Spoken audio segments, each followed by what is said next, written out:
Korang pernah tertanya, kenapa sistem politik di mainland China berbeza sangat dengan Hong Kong? Dan kenapa akhirnya Hong Kong akan jadi sama je dengan mainland?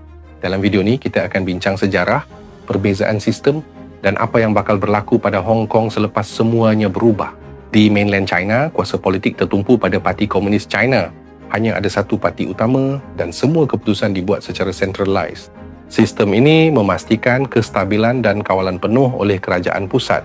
Rakyat tidak ada pilihan parti politik lain, jadi suara politik hanya bergerak dalam satu hala. Ia memberi kelebihan dari segi kecekapan tetapi kebebasan rakyat lebih terhad. Hong Kong pula berbeza kerana sejarahnya dijajah British lebih daripada 150 tahun. Sistemnya lebih terbuka, ada pilihan raya, kebebasan bersuara, media yang lebih bebas dan rakyat boleh mengadakan protes.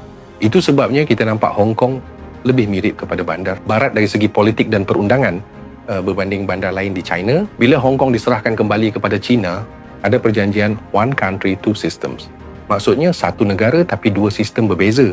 Hong Kong boleh kekalkan gaya hidup, undang-undang dan sistem politiknya selama 50 tahun, iaitu sehingga 2047. Janji ini pada awalnya meyakinkan pelabur dan rakyat Hong Kong, tetapi hakikatnya Beijing tidak mahu menunggu terlalu lama.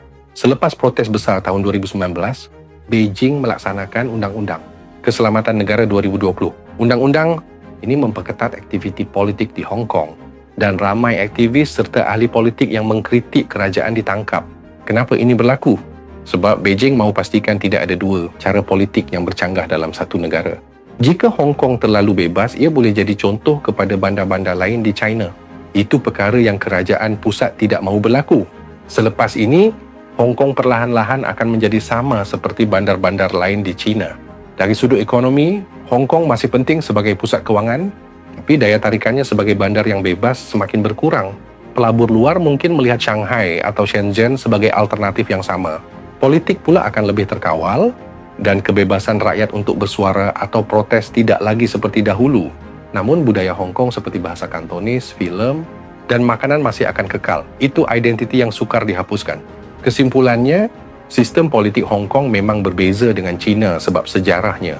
Tapi dengan perubahan undang-undang dan kawalan politik, akhirnya Hong Kong akan jadi sama je dengan mainland. So korang rasa Hong Kong akan hilang keunikannya atau masih ada identiti tersendiri walaupun politik dah berubah? Tinggalkan komen, kita bincang sama-sama.